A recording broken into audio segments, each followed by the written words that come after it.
ప్రియమైన దేవుని బిడ్డ, నీ మనసులో ఒక ప్రశ్న ఉందా?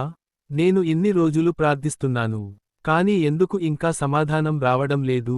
దేవుడు నిజంగా నా ప్రార్థన వింటున్నాడా అని ఆలోచిస్తూ కొన్నిసార్లు నిరాశపడుతున్నావా? నా ప్రియమైన బిడ్డ, ఈ రోజు దేవుడు నీతో మాట్లాడుతున్న మాట ఇదే. నీ ప్రార్థనలను నేను విన్నాను, నీ కన్నీళ్లను నేను చూశాను, నీ విశ్వాసాన్ని నేను తెలుసుకున్నాను.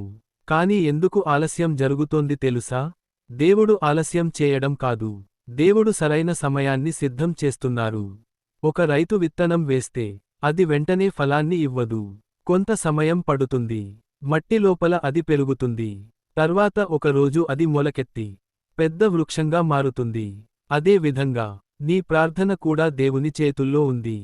ఈ రోజు నువ్వు చూడకపోయినా దేవుడు నీ జీవితంలో పని చేస్తున్నారు. కొన్నిసార్లు దేవుడు ఆలస్యం చేస్తారు, ఎందుకంటే ఆయన నీకు చిన్న ఆశీర్వాదం కాదు, పెద్ద ఆశీర్వాదం ఇవ్వడానికి సిద్ధం చేస్తున్నారు. ప్రియమైన బిడ్డ, నిరాశపడకుము, ప్రార్థన ఆపకుము, విశ్వాసాన్ని కోల్పోకుము. ఎందుకంటే సరైన సమయంలో దేవుడు నీ ప్రార్థనకు సమాధానం ఇస్తారు. నీ జీవితంలో ఆశీర్వాద ద్వారం తెరుచుకునే రోజు దగ్గరలోనే ఉంది. కాబట్టి ధైర్యంగా ఉండుము.